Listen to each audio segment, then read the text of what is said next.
할렐루야. 자, 오늘 말씀을 보면 하나님께서 모세를 통하여 이스라엘 자손들에게 말씀하고 계십니다. 그들에게 제사에 관해서, 오늘날로 말하면 예배에 관해서 오늘 주님께서 이스라엘 백성들에게 말씀하고 계시죠. 본문 앞장인, 우리가 15장 말씀을 읽었는데 본문 앞장인 14장 말씀은 굉장히 무서운 말씀입니다. 출애굽한 1세대 이스라엘 백성들이 가나안 땅에 들어가지 못하게 될 것이다 라는 하나님의 진노하심과 징계하심에 대해서 기록되어 있습니다. 가나안 땅 가까이에 있는 가데스 광야에서 이스라엘 백성들은 하나님의 명령에 따라 가나안 땅을 정탐했습니다. 각 지파별로 한 사람씩 뽑아서 총 12명이 가나안 땅을 정탐했습니다. 그런데 정탐을 다녀온 이 12명의 정탐꾼의 보고가 각기 다른 거예요. 10명의 정탐꾼은 가나안 땅을 정탐하고는 우리는 도저히 이 땅을 차지할 수 없습니다. 도망갑시다. 광야로, 애굽으로 도망갑시다. 우리는 도저히 이 땅을 차지할 수 없습니다. 불가능합니다. 이렇게 이야기하죠. 그리고 단 2명, 갈렙과 여호수아만 우리가 이 가나안 땅을 차지할 수 있습니다 라고 말했어요. 그들의 보고가 달랐던 이유는 갈렙과 여호수아 그리고 나머지 10명의 정탐꾼이 바라본 것이 달랐기 때문에 그렇습니다. 이 10명의 정탐꾼은 정말 눈에 보이는 가나안 땅을 정탐하고 왔어요. 보고 온 거죠. 한마디로 세상적인 관점에서 가나안 땅을 보고 온 거예요. 그리고 자신들의 모습과 비교했습니다.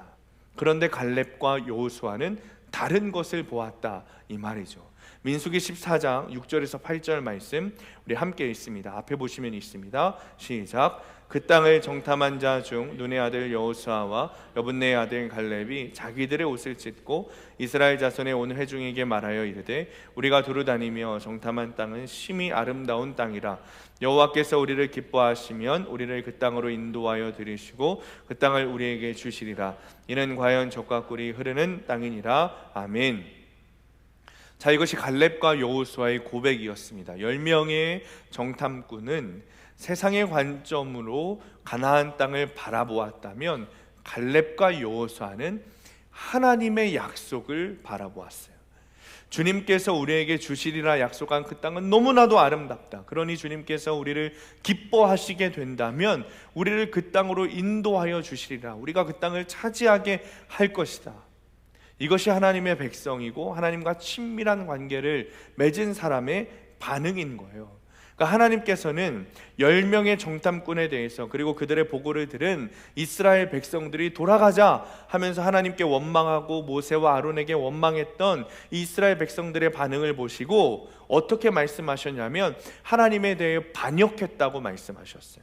그래서 이 사건을 우리가 가데스 대반역 사건이라고 부르는 것이죠. 이 반역에 대한 결과가 어떻게 되었죠? 출애굽한 1세대 이스라엘 백성들이 결국 가나안 땅에 들어가지 못하게 되었습니다. 가나안 땅에 들어가지 못하는 징계를 받았어요. 그러나 말 그대로 이 사건은 징계의 사건입니다. 정죄가 아닌 하나님의 백성들에게 주시는 징계인 것이죠.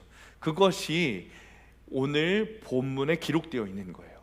15장 말씀 우리 1절 2절 함께 읽습니다. 시작. 여호와께서 모세에게 말씀하여 이르시되 이스라엘 자손에게 말하여 그들에게 이르라 너희는 내가 주어 살게 할 땅에 들어가서. 아멘. 그러니까 하나님께서는 출애굽 1세대 백성들을 향하여 너희로 거하게 한 땅, 내가 약속한 그 가나안 땅에 너희가 결탄코 들어가지 못하리라 라는 말씀과는 대조적으로 오늘 본문 15장 본문 2절에 보면 출애굽 2세대 이스라엘 백성들에게 너희는 내가 주어 살게 할 땅에 들어가라 라고 다시 말씀하세요. 물론 이것은 1세대 백성들에게 말하는 것이 아니고 출애굽 2세대 백성들에게 하신 말씀이죠.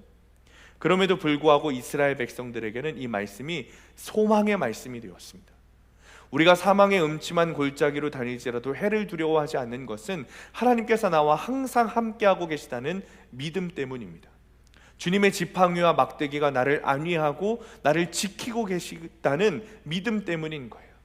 다시 한번 오늘 상황을 설명해 드리자면 가데스 대반역 그 사건을 통해서 1세대 출애굽한 이스라엘 백성들이 가나안 땅에 들어가지 못하게 되는 결과가 정해졌습니다.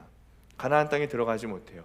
그러니 이제 가나안 땅에 들어가게 될 2세대 출애굽 이스라엘 백성들에게 하나님께서 이스라엘 백성들이 어떤 공동체인지, 그러니까 1세대 백성들의 자녀로 태어난 2세대 백성들에게 이제 너희가 가나안 땅에 들어가서 살게 될 터이니 너희 이스라엘 백성들이 어떤 존재이고 하나님의 백성이라는 것이 무슨 정체성을 가지고 있는지 하나님께서 말씀하고 계신 거예요. 자, 3절 말씀 함께 있습니다. 시작. 여호와께 화제나 번제나 서원을 갚는 제사나 낙헌제나 정한 절기제에 소나 양을 여호와께 향기롭게 드릴 때. 아멘. 너무나도 분명한 말씀이죠. 이스라엘 공동체의 정체성은 예배하는 공동체라는 거예요. 2절과 이어서 우리가 좀 함께 보면, 말씀을 보면, 너희는 내가 주어 살게 할 그 땅에 들어가서 여호와께 예배하라.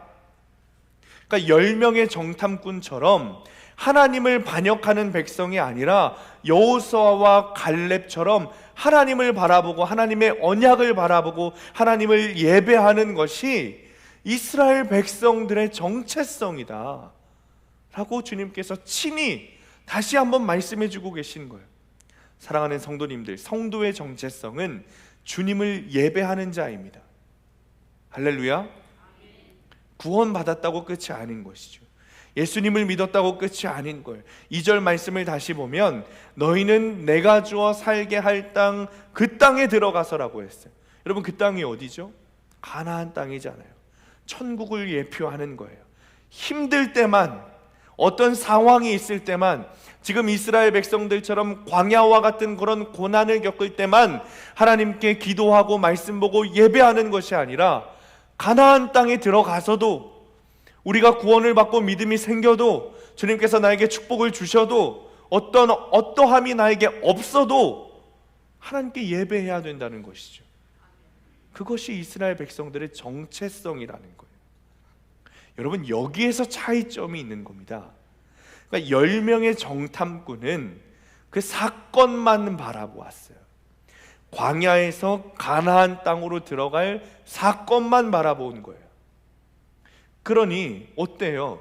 자신들의 상황과 가나안 땅에서 정착해서 살고 있는 그 가나안 족속들을 바라보니, 비교해 보니까 이게 말도 안 되는 거예요. 우리가 저 땅을 차지할 수 있다고? 저 땅을 정복할 수 있다고? 말이 안 되는 거죠. 그러니까 그들에게 광야에서 가나안으로 가는 그 사건이 구원의 사건으로 믿어지지가 않는 겁니다. 그래서 가나안 땅보다 더 좋아 보이는 광야보다 더 좋아 보이는 애굽으로 돌아가자 그랬던 것이 1세대 이스라엘 백성들, 특히 10명의 정탐꾼이 보고했던 거예요. 그런데 갈렙과 여호수아는 달랐어요. 갈렙과 여호수아는 구원되는 그 사건을 바라보는 것이 아니라 구원 사건을 이루실 하나님을 바라본 거예요. 그래서 주님의 약속을 의지하고 가나안에 반드시 들어갈 수 있습니다. 이 아름다운 땅을 우리가 차지할 수 있습니다. 주님이 우리를 인도하실 것입니다. 이렇게 고백했던 것이죠. 우리도 마찬가지인 거예요. 여러분, 우리 인생에서 가장 중요한 것은 구원입니다. 이 땅에서 아무리 잘 먹고 잘 살아도 구원받지 못하면 아무 소용없는 거예요. 성경에도 보면 여러 가지 구원 사건들이 있습니다. 그렇죠? 그런데 그 사람들을 우리가 묵상할 때, 성경을 통해 그 구원받은, 성경 속에 구원받은 사람들을 묵상할 때 구원 사건을 이루실 하나님을 묵상하는 것이 아니라 이루어진 그 사건만 바라보니까 우리에게 믿음이 생기지가 않는 거예요. 그러니까 우리 역시 마찬가지예요. 구원 사건, 그 이루어진, 그리고 이루어질 그 사건을 바라보는 것이 아니라 나를 구원하신 하나님을 바라봐야 되는 겁니다. 그래야 어떤 상황 가운데도, 우리의 상황이 어떠할지라도, 흔들릴지라도, 고난이 찾아와도 하나님께 예배할 수 있는 믿음이 내 안에 생기게 되는 것이죠. 대학을 졸업한 지 얼마 되지 않은 청년에게 이렇게 좀 물었어요. 당신은 무엇을 위해 살고 있습니까? 그러자 이 청년이 이렇게 대답했습니다. 내가 원하는 것, 내가 필요한 것들을 얻기 위해 삽니다. 그래서 학교를 졸업했고 일을 하려고 준비하고 있습니다. 결혼도 하고 싶고 돈도 벌고 싶고 여행을 좀 하고 싶습니다. 그러니까 나는 내가 당장 지금 원하는 게 분명하게 있고 그 분명한 것들을 이루기 위해서 살 것입니다. 아마 대부분 우리는 이렇게 대답할 겁니다. 그리고 그렇게 대답해 왔을 겁니다. 그러나 이런 것들은 죽으면 다 없어질 것들이에요. 그러니 이런 근시안적인 눈앞에 있는 목표, 목적만 볼 것이 아니라 나의 삶을 지배할 가장 중요한 목적이 무엇인가 분명해야 되는 거예요. 나의 삶을 지배할 가장 중요한 목적이 무엇인가? 라는 질문에 우리가 분명하게 대답할 수 있어야 되는 거죠. 여러분, 대학에 가도 직장에 가도 심지어 교회에도 많은 사람들이 이렇게 살아가고 있습니다. 우리가 여기에 왜 있는지 모르는 겁니다. 우리 인생의 목적이 무엇인지 모르는 겁니다. 내가 왜 창조되었는지 모르는 거예요. 내가 무엇을 위해 이 땅에 왔는지 모르는 거예요. 내 정체성이 무엇인지, 내 존재가 무엇인지 모릅니다. 다만 어떻게든 그냥 살아가려고 애쓸 뿐이죠.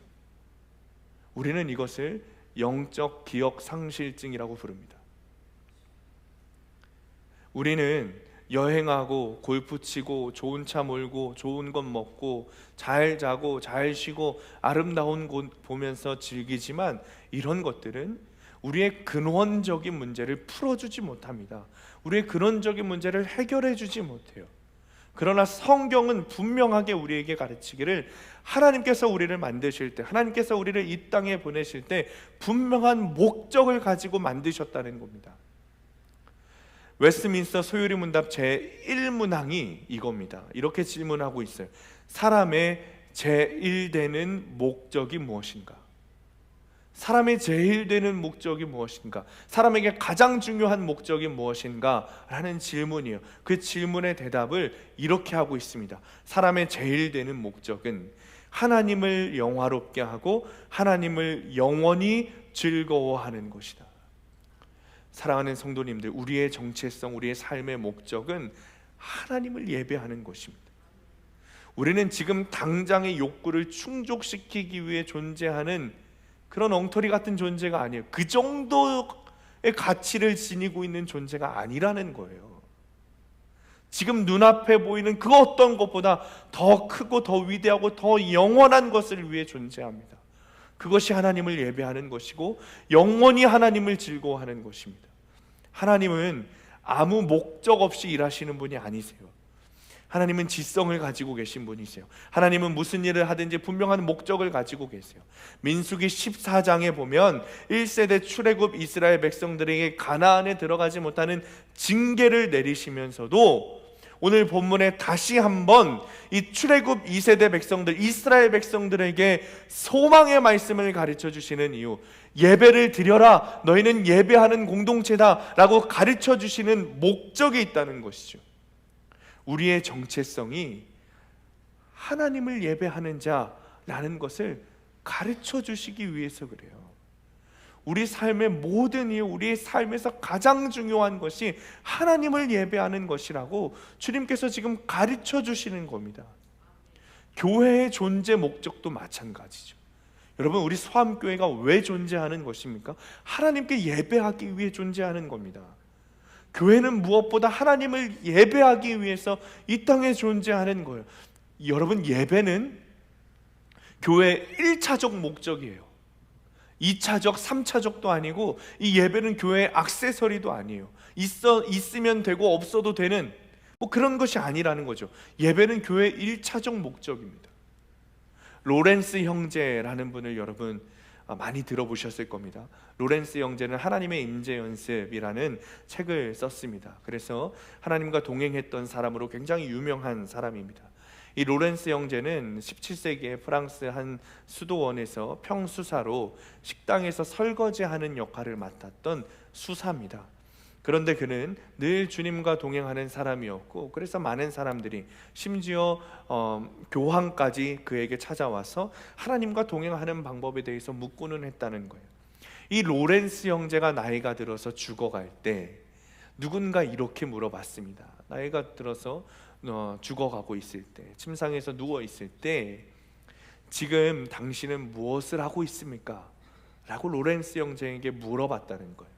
이 질문을 받은 로렌스 형제가 나는 내가 지난 40년 동안 했던 것을 하고 있을 뿐입니다. 나는 앞으로도 영원히 이것을 할 것입니다 라고 대답했습니다. 그러자 질문을 한 사람이 다시 물었어요. 그게 뭡니까? 지금 당신이 하고 있다는 그것이 무엇입니까? 그러자 로렌스 형제가 이렇게 대답했습니다. 하나님을 예배하는 것입니다. 로렌스 형제에게 가장 중요한 것은 예배였어요. 그는 지금 죽음을 앞두고 있었지만 이 죽음은 그에게 2차적 존재밖에 되지 않았어요. 2차적 의미밖에 되지 않았어요. 죽음은 그에게 있어서 그냥 스쳐가는 한 가지 사건일 뿐이었어요.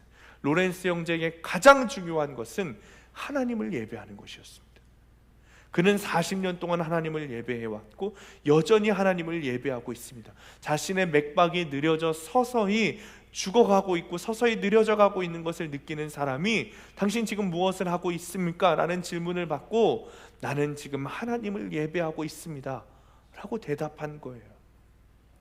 이 로렌스 형제는 1691년에 생을 마쳤어요. 사람들은 그를 어딘가에 분명히 묻었어요. 하지만 로렌스 형제는 지금도 하나님을 예배하고 있습니다. 사랑하는 성도님들, 성도의 정체성은 예배하는 자인 거예요. 이것을 잊어서는 안 돼요. 여러분, 만약 우리가 이것을 잊고 살아가고 있다면, 그래서 예배에 대해서 소홀히 하고 있다면 이제는 영적 기억 상실증에서 벗어나야 됩니다. 구원되어질 그 사건을 바라보는 것이 아니라 나를 구원하실 구원의 하나님을 바라보며 예배해야 돼요. 이것이 우리의 정체성이고 우리의 삶의 목적인 줄 믿습니다. 적용 질문입니다. 어떤 마음으로 예배하고 있습니까? 주님의 구원하심을 보기 위해 어떤 환경에서도 여전한 방식으로 말씀을 묵상하며 예배를 드리고 있습니까? 자, 그렇다면 어떻게 예배를 드려야 하는가? 그것도 너무 중요하지 않습니까? 지금 주님께서 이스라엘 백성들에게 너희는 예배하는 자다, 너희들의 정체성은 예배하는 자다, 이렇게 가르쳐 주셨는데, 그렇게 가르쳐 주셨다고 해서 우리가 우리 마음대로 예배 드릴 수는 없지 않겠습니까? 그래서 어떻게 예배해야 하는지도 너무 중요해요. 아무렇게나 예배해서는 안 된다는 것이죠. 13절 말씀 우리 함께 읽습니다. 13절 시작. 누구든지 본토 소생이 여호와께 향기로운 화제를 드릴 때에는 이 법대로 할 것이요. 아멘. 여러분, 오늘 말씀을 보면, 오늘 본문 말씀을 보면 가장 많이 반복되는 말씀이 있습니다. 여호와께 향기롭게 드리라 라는 말씀이에요. 3절, 7절, 10절, 13절, 14절 우리가 다 읽진 않겠지만 주님께서 향기롭게 받으실 예배를 드려야 한다, 이렇게 말하고 있어요. 본문을 보면 여러 가지 제사들의 종류들이 나옵니다. 이 제사들은 다 드리는 방법도 다르고 드리는 이유도 다 다릅니다. 그런데 공통된 한 가지가 있어요.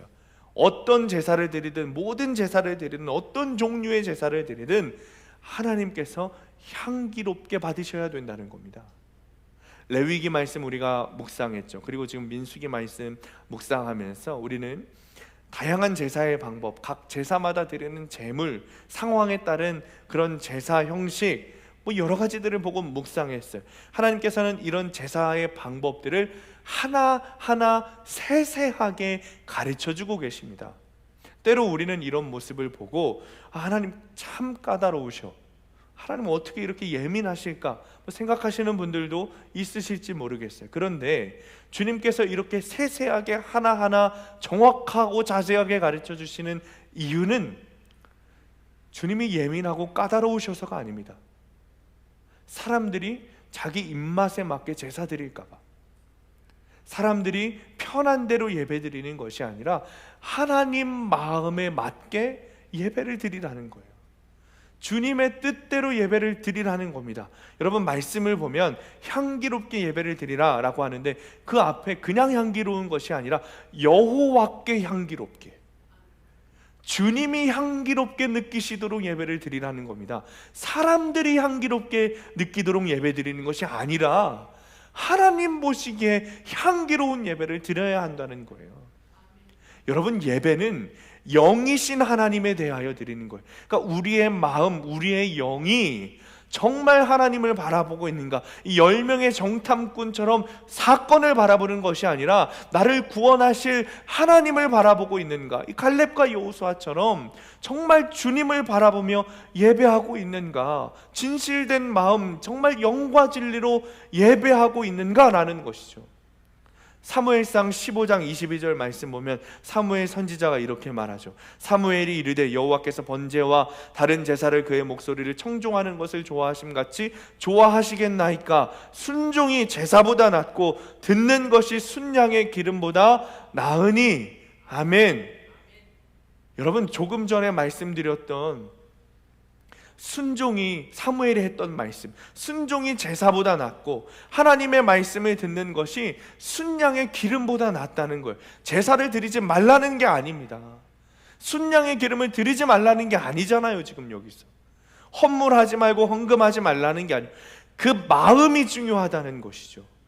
어떤 마음으로 지금 내가 예배하고 있는가. 앞서 말씀드렸던 로렌스 형제만 천국에서 하나님께 예배하고 있는 것이 아닙니다. 여러분, 우리 사랑하는 수함교회에서 그동안 귀하게 예배하고 돌아가셨던 분들, 돌아가신 분들도 지금도 주님 옆에서 찬양하고 예배하고 계실 겁니다. 그런데 안타깝게도 분명 그렇지 못한 분들도 있을 겁니다. 이 땅에서 분명하게 예배했지만 그 예배를 정말 주님이 다 받으셨을까? 여러분, 질문한다면 우리가 그렇다고 대답할 수 없는 거예요. 정말 마음 다해 영과 진리로 예배해야 하는 것이죠. 만약 여러분들 가운데 예배를 드리는 것이 지겹게 여겨진다면 아직 천국에 들어갈 준비가 되지 않은 겁니다. 영과 진리로 예배를 드리고자 한다면, 여러분, 죄송한 말씀이지만 예배 가운데 졸지 않을 거예요. 눈을 부릅뜨고 예배할 겁니다. 큰 목소리로 찬양할 거예요. 최선을 다해 간절히 기도할 겁니다. 물론 많은 그리스도인들이 이렇게 말하죠. 예배는 겉모습이 중요한 게 아니라 마음이 중요합니다. 제가 지금 앞에서 했던 말들과 동일한 문장이지만 이 문장을 사용하면서 자신이 드리는 예배 태도에 대해서 정당화하고 합리화하기도 합니다. 그러니까 예배를 드리는 모습이나 태도는 상관없이 마음으로 예배를 드리면 된다는 거예요. 그런데 여러분, 잘 생각해 보세요. 그 말은 우리가 할 수 있는 말이 아닙니다. 하나님이 우리에게 해주셔야 하는 말인 것이죠. 그러니까 우리가 예배를 드리면서, 우리들 중에 그런 분들이 없기 때문에 제가 말씀을 드리는 거예요. 우리가 예배를 드리면서 슬리퍼 찍찍 끌고 오고 대충 무릎 나온 추리닝 입고 와서 하나님 앞에 주님, 내 모습이 아니라 마음을 보신다고 했으니 이렇게 드리는 예배도 받아주세요. 제가 좀 바빠서, 제가 좀 늦잠 자서 이렇게 올 수밖에 없었습니다. 주님, 예배를 받아주세요. 그것이 옳은 것입니까? 주님께서 13절에 분명하게 말씀하시잖아요. 여호와께 향기로운 화제를 드릴 때에는 어떻게 예배해야 된다고요? 법대로 예배해야 된다. 예배는 겉모습이 아니라 마음이 중요합니다 라는 이 말씀은 대충 와서 예배드리고 가면 된다, 이런 뜻이 아닙니다. 여러분, 가난한 자 혹은 없는 자가 최선을 다해서 주님 앞에 와서 눈물을 흘리며 주님, 이것이 저의 최선입니다, 이렇게 보잘것없지만 주님 앞에 최선을 다해 왔습니다, 이런저라도 저의 예배라도 주님 받아주세요 라며 울며 예배할 때, 그때 주님께서 괜찮다, 나는 너의 모습을 보는 것이 아니라 너의 마음을 본다 라고 주님께서 말씀해 주신다는 겁니다. 여러분, 겉모습이 중요한 게 아니라 마음이 중요하다라는 뜻을 이상하게 해석해 버리면 그냥 우리 마음대로 예배하게 되는 거예요. 우리 편한 대로, 인간이 드리고 싶은 대로 예배하게 되는 겁니다. 마음이 중요하다는 것은 어떻게 드리든 간에, 어떻게 예배를 드리든 간에 아무 문제가 없다, 뭐 그런 뜻이 아닌 거예요.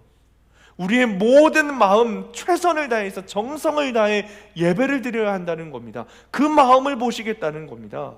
그냥 어떻게든 예배만 드리고 그냥 가면 된다고 말하는 사람들에게 저는 이 말씀을 꼭 해주고 싶어요. 여러분, 예수님 없이도 진정한 종교적 체험이 가능합니다.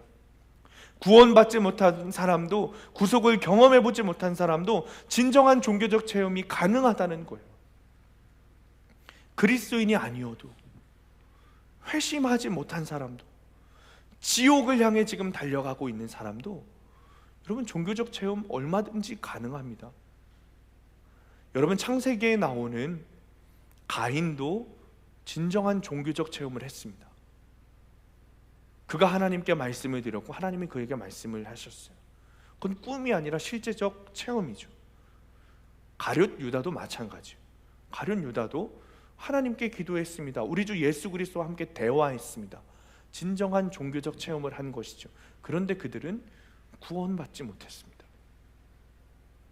실제로 종교적 체험을 하면서도 구원을 얻지 못하는 일이 실제로 일어날 수 있다는 겁니다. 그러니까 그리스도와 상관없이, 구원과 상관없이 진정한 종교적 체험을 하는 것이 가능하듯이, 여러분, 그리스도와 상관없이, 하나님과 예수님과 상관없이, 구원과 상관없이 예배를 드리는 것이 가능합니다. 예배를 드리기는 드리지만 제대로 된 예배를 드리지 못하는 일들이 지금 이 시간에도 일어날 수 있다는 겁니다. 여러분, 이 사실이 여러분의 심령 가운데 정말 깨달아진다면 여러분은 온몸에 털이 서고 소름이 돋고 정신이 번쩍 들어야 합니다. 그리고 여러분들의 마음 가운데 내가 그동안 드려왔던 예배가 하나님께서 받으시기에 합당했던 예배인가? 내가 지금 드리고 있는 예배가 하나님 마음에 맞는 예배인가?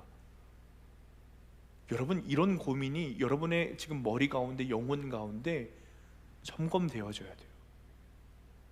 사랑하는 성도님들, 예배는 마음의 태도입니다.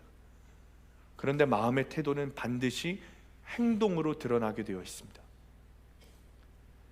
여러분, 대통령 앞에서 졸 수 있습니까? 그럴 수 없죠. 대통령 만나러 올 때 슬리퍼 신고 오고 추리닝 입고 갈 수 있습니까? 그럴 수 없다는 거예요. 대통령하고 이야기하는데 꾸벅꾸벅 졸 수 있냐는 것이죠. 그럴 수 없다는 거예요.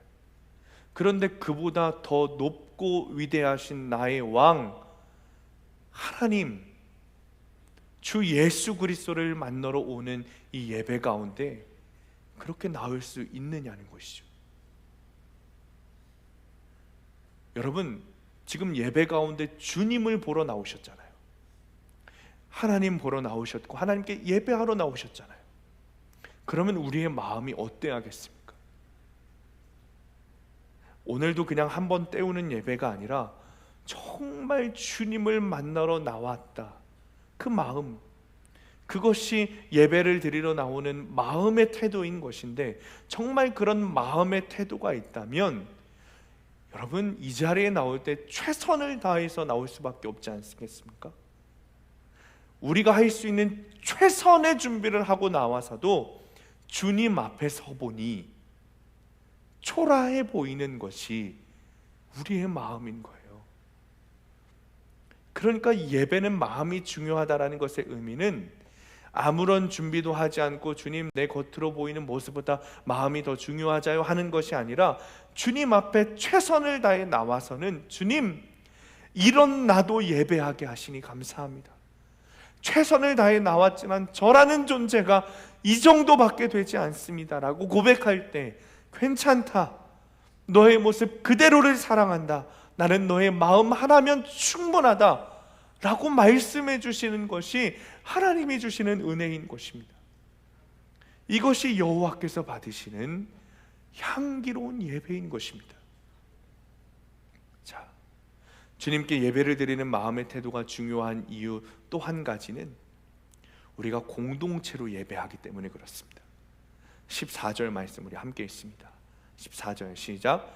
너희 중에 거류하는 타국인이나 너희 중에 대대로 있는 자나 누구든지 여호와께 향기로운 화제를 드릴 때에는 너희가 하는 대로 그도 그리할 것이라. 아멘. 여러분, 예배는 반드시 공동체적입니다.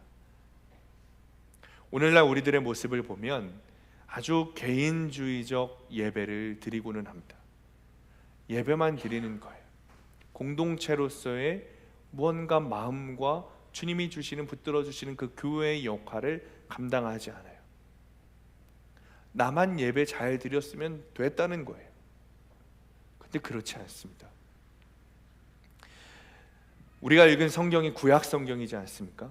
이 구약 시대에는 선민이라는 것이 굉장히 특별했습니다.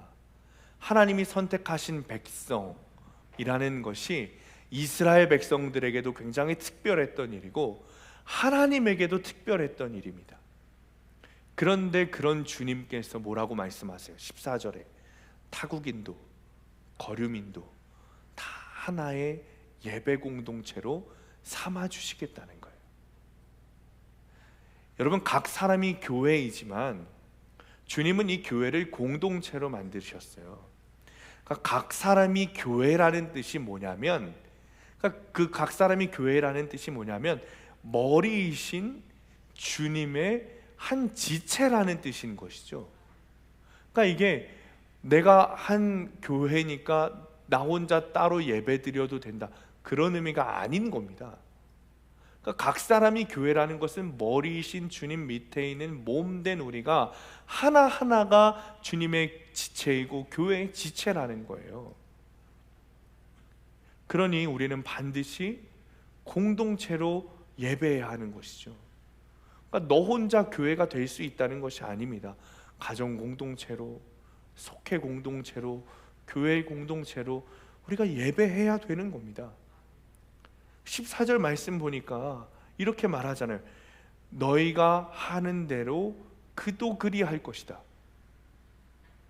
그러니까 공동체로 예배하게 될 때 누군가 나의 모습을 보고 그대로 따라하게 될 거라는 거예요. 그러니까 특별히 새신자들이 먼저 믿은 그 믿음의 맞이들의 신앙생활하는 모습을 보고 그대로 따르게 된다는 뜻입니다. 어느 교회 강단에 보니까 이런 현수막이 걸려 있더라고요. 신자는 말씀을 보고 비신자는 신자를 본다. 그러니까 성도들은 말씀을 보고 예수 믿지 않는 사람들은 성도를 본다는 거예요. 그것을 통해서 예수 믿게 된다는 것이죠. 그러니까 우리가 지금 어떻게 예배를 드리는가를 통해서, 어떤 예배를 드리는가를 통해서 초신자들이, 교회 안에 불신자들이 우리를 보고, 믿음의 맞이들인 우리의 모습을 보고 똑같이 신앙생활을 하게 된다는 겁니다. 기쁘세요? 두려우세요? 여러분의 자녀들이 똑같이 여러분들의 모습을 보고 신앙생활을 하게 된다는 거예요. 이 말씀을 보고 우리가 깊이 반성해야 돼요. 내 자녀의 신앙이 저 모양 저 꼴이 된 게 나 때문이라니까요. 그런데 여러분, 반대로 생각해 보면 우리 중에 딱 한 사람만 있다면, 하나님 마음에 맞는 예배를 드리는 사람, 정말 신령과 진정으로 예배 드리는 사람, 그 딱 한 사람만 있다면 그 사람을 보고 우리 교회 공동체가 믿음을 가지고 변화될 수 있다는 겁니다. 우리가 그 한 사람이 되어야 하는 겁니다. 실제로 사도행전 2장 47절 보면 하나님을 찬양하고 사람들로부터 칭찬을 받아 주께서 날마다 구원받는 사람들을 더하게 하셨다. 빌립보서 3장 17절 바울의 말이에요. 형제들아, 너희는 함께 나를 본받으라. 또 우리로 본을 삼을 것 같이 그대로 행하는 자들을 보이라. 그러니까 바울이 말하기를 나를 보고 본받으래요. 나를 보고 어떻게 예배하는 것인지, 하나님께 마음을 다해 예배하는 것이 무엇인지 보고 본을 받으라는 것이죠. 그러니 여러분, 우리는 그 한 사람이 되어야 해요.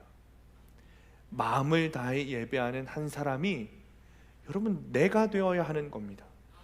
믿지 않는 사람들이 나를 보고 교회에 나오게 되는 거예요. 교회 안에 불신자들이 나를 보고 교회에 나오게 되는 거예요. 예수 믿게 되는 거예요. 나중 믿게 되는 사람들이 나를 보고 예수 믿게 되는 거죠. 그러니 여러분, 우리는 정말 이 마음의 태도를 바르게 하고 신실하고 경건하게 삶을 살아가는 예배를 드리고 그렇게 예배하는 한 사람이 되어야 할 줄 믿습니다. 적용 질문입니다. 내가 드리는 예배는 하나님께서 받으시기에 합당한 하나님 마음에 맞는 예배입니까? 나의 예배는 믿음의 자녀들에게 본받기에 합당한 예배입니까? 나의 예배는 공동체를 세우는 예배입니까? 자, 말씀을 마칩니다. 우리의 존재 목적은 예배라 그랬어요. 하나님의 백성, 구원받은 백성이 되었다는 것은 예배하는 자가 되었다는 겁니다. 그것이 우리의 정체성입니다. 그것이 정말 믿어진다면 우리는 마음 다해 예배할 수밖에 없게 됩니다. 예배자가 마음 다해 예배하지 않는다는 것은 있을 수 없는 일입니다. 그러니까 그리스도인의 존재적 의미를 무시하는 일이죠. 그러니까 우리의 존재 이유를 잊어서는 안 됩니다. 그러니까 영적 기억 상실증에서 벗어나야 돼요. 늘 마음 다해 예배해야 되죠. 그것이 하나님의 백성다운 삶을 사는 것입니다.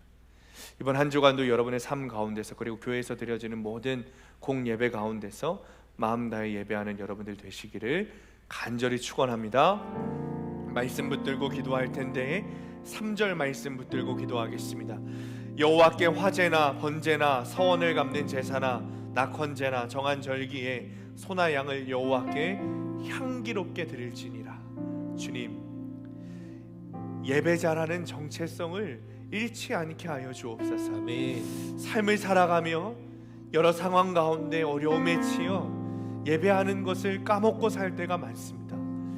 영적 기억 상실증에서 벗어나 이제는 내 모든 삶이 예배하는 삶이라는 것을 우리가 단단히 붙들고 살아가게 되기를 원합니다. 아멘. 주님, 참되게 예배하게 되기를 원합니다. 아멘. 마음과 정성을 다해 예배하게 되기를 원합니다. 아멘. 신령과 진정으로 예배하게 되기를 원합니다. 아멘. 주님, 우리의 마음을 주장하여 주옵소서. 아멘. 습관적으로 예배하던 모습을 회개하오니 주님, 우리의 모습을 이제는 탈피하게 하여 주옵소서. 아멘. 오직 주님을 바라보게 하시고 어떤 사건이 아니라 나를 구원하실 하나님을 바라보며 예배하는 자가 되게 하여 주옵소서. 네. 시간에 주님의 이름 부르시고 함께 기도하겠습니다.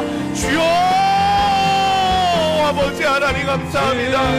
아버지, 우리가 예배하는 자라는 전쟁성을 잃지 않게 하여 주옵소서. 아버지, 습관적으로 예배했던 우리의 모습들을 아버지 하나님께 회개하오니 하나님, 이제는 그런 모습들에서 벗어나 아버지 주님께 예배하는 참되게 예배하는 자가 되게 하여 주옵소서. 영과 제대로 예배하게 되기를 원합니다. 마음과 정성을 다 예배하게 되기를 원합니다.